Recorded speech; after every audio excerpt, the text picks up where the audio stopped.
buat kita sekalian. Perkenalkan, nama saya Agri Haliwa. Saya kuliah di jurusan Ilmu Pemerintahan. Video kali ini saya buat untuk memenuhi tugas dari mata kuliah Metode Penelitian Kuantitatif. Video ini akan membahas tentang analisis pengaruh potensi ekonomi dalam mempengaruhi pendapatan asli daerah Kabupaten Morowali Utara, yang dimana di dalamnya dimulai dengan latar belakang, rumusan masalah, tujuan penelitian, manfaat penelitian, dan pembahasan penelitian. Pertama, latar belakang. Kabupaten Morowali Utara merupakan kabupaten hasil pemekaran dari Kabupaten Morowali di Provinsi Sulawesi Tengah dan merupakan kabupaten yang masuk pada daerah tertinggal karena pembentukannya yang belum lama, yaitu dibentuk pada tahun 2013. Kabupaten ini terdiri atas 10 kecamatan. Meskipun sebagai kabupaten baru, namun kabupaten ini memiliki potensi yang besar pada sektor pertambangan, sehingga banyak investor yang melirik daerah ini untuk menanam modal dalam bentuk industri pertambangan. Dilansir dari Badan Pusat Statistik Kabupaten Morowali Utara, potensi pertambangan dan energi Kabupaten Morowali Utara yang telah dikelola sejak tahun 2014. Jenis bahan tambang tersebut antara lain minyak bumi dan gas alam dengan luas area 3.632 hektar are. Kedua, ada nikel dengan luas 199.297,89 ribu hektar are.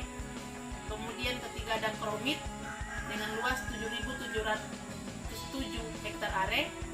Marmer 249 hektar are hingga jumlahnya mencapai 210.885,9 ribu hektar are.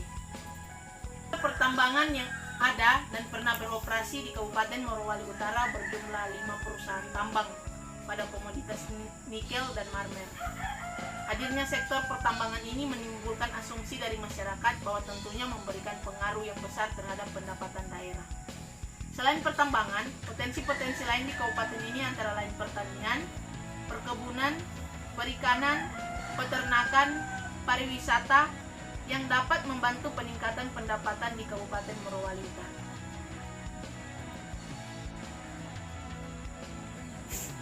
Sebagai sebuah daerah kabupaten yang baru dibentuk, pembangunan tentu menjadi sorotan dari masyarakatnya yang dilakukan oleh pemerintah daerah setempat, terutama pada infrastruktur jalan yang notabene-nya akan menghubungkan daerah yang satu dengan daerah yang lainnya, dan akses untuk mempercepat mobilisasi masyarakat, dan juga dapat menjadi penunjang untuk pertumbuhan ekonomi masyarakat.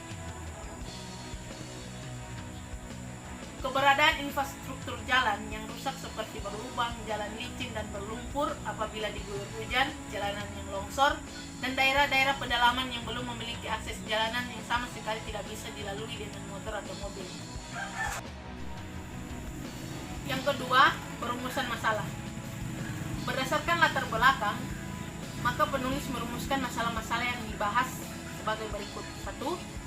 Seberapa besar potensi-potensi yang dimiliki Kabupaten Morowali Utara dalam mempengaruhi pendapatan asli daerah? Kedua, bagaimana pengelolaan dan kinerja keuangan daerah Kabupaten Morowali Utara sehingga pembangunan dapat dilaksanakan dengan optimal? Ketiga, tujuan penelitian. Tujuan penelitian yaitu untuk mengetahui pendapatan yang diperoleh daerah dari potensi dan seberapa besar pengaruhnya terhadap pendapatan daerah dilihat dari APBD dan pengelolaan serta kemandirian pemerintah daerah Kabupaten Morowali Utara dalam melakukan pembangunan di Kabupaten Morowali Utara.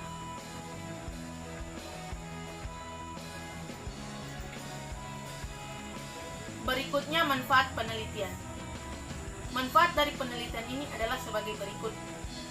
Pemerintah dapat memanfaatkan untuk dijadikan tolak ukur untuk melakukan pembangunan daerah bagi kesejahteraan masyarakat di Kabupaten Morowali Utara. Kedua, masyarakat Morowali Utara dapat mengetahui pengelolaan dan pengalokasian pendapatan daerah terhadap pembangunan. Bab 2, tinjauan pustaka. Yang pertama, manajemen keuangan daerah. Manajemen merupakan proses perencanaan, pengorganisasian, pengarahan, pengkoordinasian, dan pengawasan usaha-usaha para anggota organisasi, dan penggunaan sumber daya organisasi lainnya agar mencapai tujuan yang telah ditetapkan. Sehingga perlu dilihat bahwa manajemen mempunyai 4 fungsi dasar, yaitu perencanaan, pengorganisasian, kepemimpinan, dan pengendalian. Konsep dasar dari manajemen tersebut dapat diaplikasikan dalam berbagai jenis organisasi, termasuk lingkungan organisasi sektor publik, tidak terkecuali dalam pengelolaan keuangan daerah. Wono dan Rudianto tahun 2015. Kedua, anggaran pendapatan dan belanja daerah. Menurut Masun tahun 2015 halaman 18, anggaran pendapatan dan belanja daerah atau APBD adalah daftar yang memuat rincian penerimaan daerah dan pengeluaran atau belanja daerah selama 1 tahun yang ditetapkan dengan peraturan daerah atau Perda untuk masa 1 tahun mulai dari tanggal 1 Januari sampai dengan tanggal 31 Desember.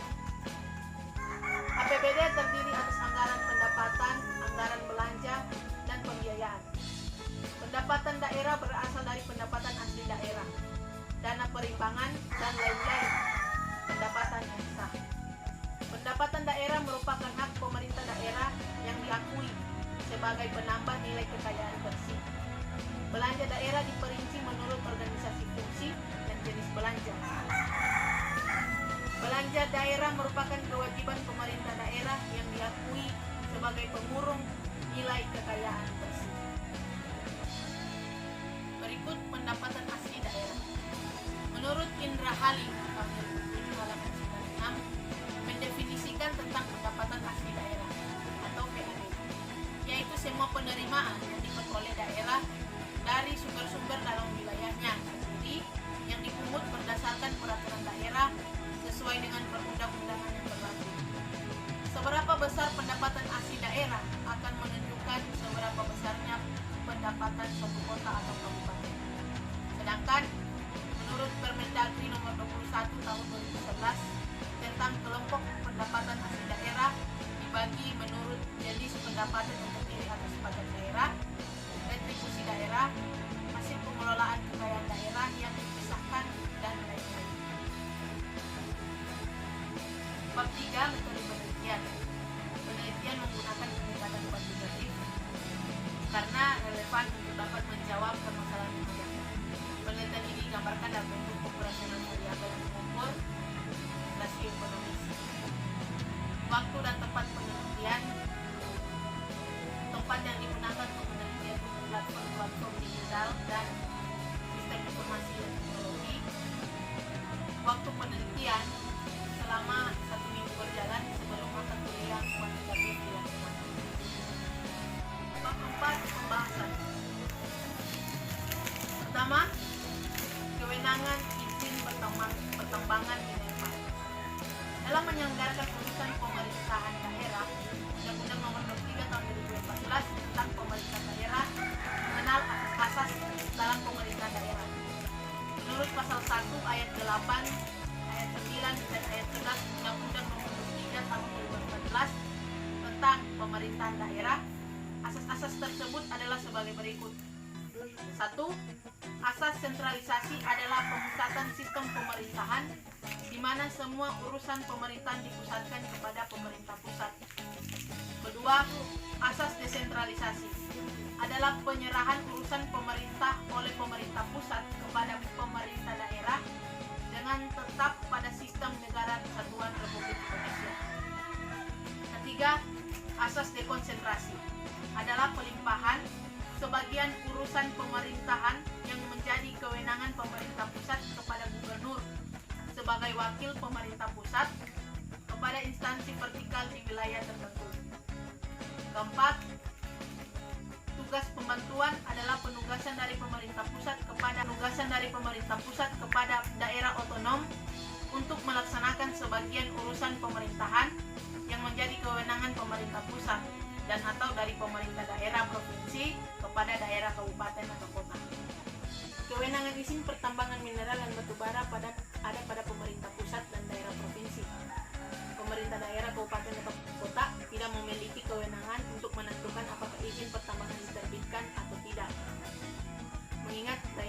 daerah bukan penghasil sumber daya atau mineral dan batu bara, karena daerah juga memiliki penghasilan dan pendapatan asli daerah. Undang-undang ini diharapkan menyamaratakan dana perimbangan dana alokasi umum dan dana alokasi khusus. Dengan demikian, penekanan pemberian izin pertambangan dititik beratkan pada pemerintah pusat, sehingga daerah-daerah itu tidak merasa ditinggalkan atau dirugikan, dan tetapi juga dalam konteks negara kesatuan Indonesia. Diharapkan seluruh daerah dapat berkembang. Dengan demikian, diharapkan juga pertumbuhan ekonomi yang bersifat nasional bukan kedaerahan. Pada prinsipnya, kewenangan penerbitan izin usaha pertambangan di Kementerian Energi dan Sumber Daya Mineral ada pada pasal 11 ayat 1 Undang-Undang Nomor 23 Tahun 2015 tentang pemerintahan daerah yang menyatakan urusan pemerintahan konkuren sebagaimana dimaksud dalam pasal 9 ayat 3 yang menjadi kewenangan daerah terdiri atas urusan pemerintahan wajib dan urusan pemerintahan pilihan. Dan pasal 12 ayat 3 Undang-Undang Nomor 23 Tahun 2014 tentang pemerintahan daerah menyatakan urusan pemerintahan pilihan sebagaimana dimaksud ada dalam pasal 11 ayat 1. Perusahaan tambang yang beroperasi di Kabupaten Morowali Utara, yang pertama PT MPR atau Mulia Pacific Resource, terletak di Desa Tonkowea, Kecamatan Petasia Barat, Kabupaten Morowali Utara, Provinsi Sulawesi Tengah. Perusahaan tambang ini adalah yang mengelola pertambangan nikel. Perusahaan ini masuk beroperasi di wilayah Kabupaten Morowali Utara pada tahun 2011 berdasarkan surat keputusan SK Bupati Morowali Utara nomor 118 45 SK 0627 Tamben 2007 tanggal 7 Agustus 2007 seluas 158 hektar. Namun pada tahun 2015 izin usahanya dicabut karena mencemari lingkungan sehingga mencemari air masyarakat. Meskipun demikian, perusahaan ini kembali beroperasi pada tahun 2021 awal Januari. Kedua, PT COR atau Central Omega Resource. Ini merupakan induk perusahaan dari PT MPR. Beroperasi pada tahun 2011, berlokasi di Desa Ganda-Ganda, Kecamatan Petasia, Kabupaten Morowali Utara. Perusahaan ini mampu memproduksi biji nikel sebanyak 3 juta ton per tahun. Kini perusahaan ini sedang membangun smelter ferronickel terhadap tahap 2 atau smelter yang kedua di Provinsi Sulawesi Tengah dan yang pertama bagi Kabupaten Morowali Utara. Ketiga, PT GNI atau Gunbuster Nickel Industry. Perusahaan ini dioperasikan pada tahun 2020 berlokasi di Desa Bunta, Kecamatan Petasia Timur, Kabupaten Morowali Utara. Dan saat ini tengah membangun smelter. PT GNI sendiri akan berinvestasi sebesar 25 triliun rupiah. Potensi kedua dari Kabupaten Morowali Utara yaitu pertanian. Potensi pengembangan pertanian untuk tanaman pangan di Kabupaten Morowali Utara seluas 32.458,88 hektar are dan masih dapat diperluas dengan memanfaatkan kawasan hutan konversi seluas 19.035 hektar are. Pengembangan potensi pertanian dibagi atas dua bagian, yaitu satu, pertanian tanaman pangan lahan basah, dua, pertanian tanaman pangan lahan kering. Untuk lahan basah, pengembangan kawasan pertanian diarahkan pada kawasan yang sesuai untuk penanaman tanaman lahan pangan lahan basah di mana pengareannya dapat diperoleh secara alami maupun secara teknis dan didukung sistem atau potensi pengembangan prasarana pengairan dengan mempertimbangkan faktor-faktor ketinggian kawasan di bawah 1000 meter. Kelerengan kawasan di bawah 3% dan kedalaman efektif lapisan tanah di atas 50 cm. Untuk lahan kering, lebih diarahkan pada pengembangan padi gogo, palawija, hortikultura dengan mempertimbangkan faktor-faktor ketinggian kawasan di bawah 1000 meter, kelerengan kawasan di bawah 1000 meter, kelerengan kawasan di bawah 8% dan kedalaman efektif lapisan tanah di atas 60 cm. Ketiga, perkebunan. Kawasan perkebunan di Kabupaten Morowali Utara dengan luas 86.645,9 hektar are. Komoditas utama perkebunan dan sebarannya terdiri atas kakao, cengkeh, kelapa, jambu mete, vanili, sagu, karet, dan sawit.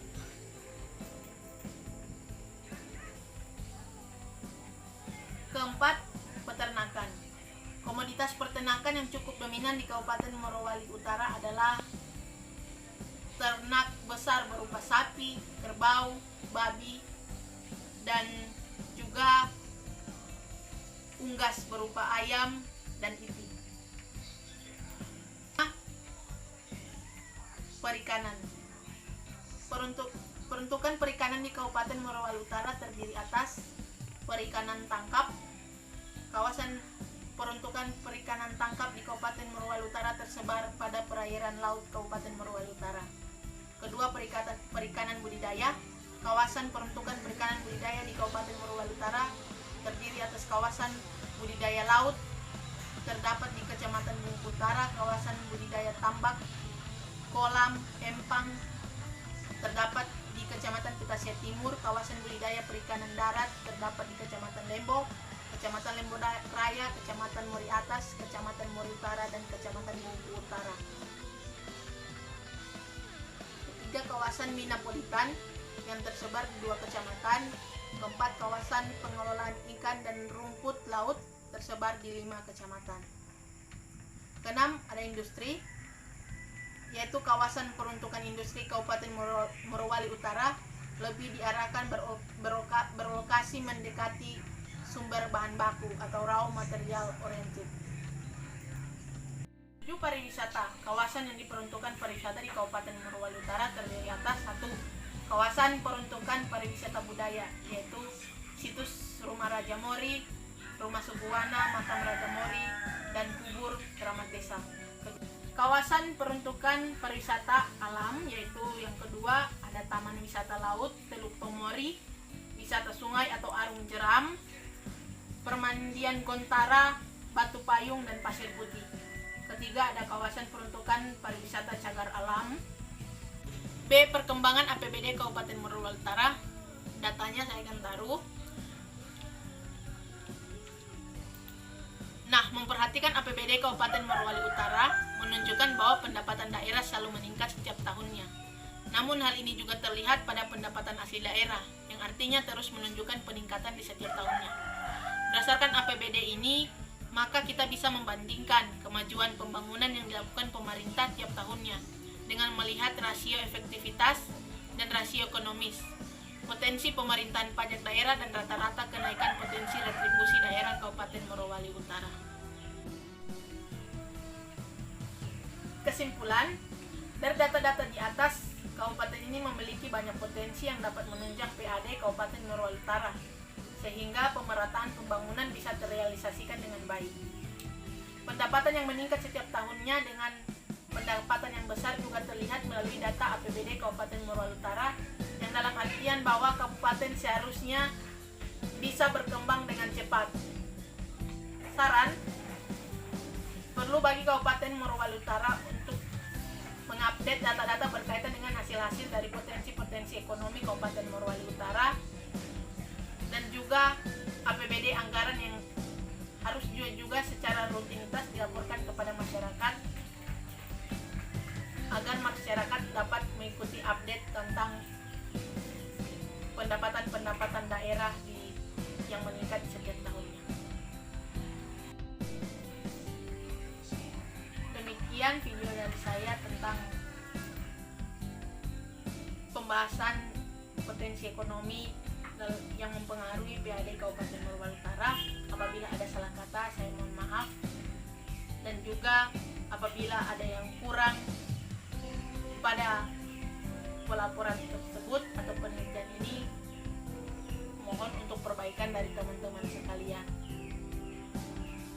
Akhirnya saya ucapkan Assalamualaikum warahmatullahi wabarakatuh. Salam sejahtera buat kita sekalian. Om Swastiastu, Namo Buddhaya, salam kebajikan. Yeah.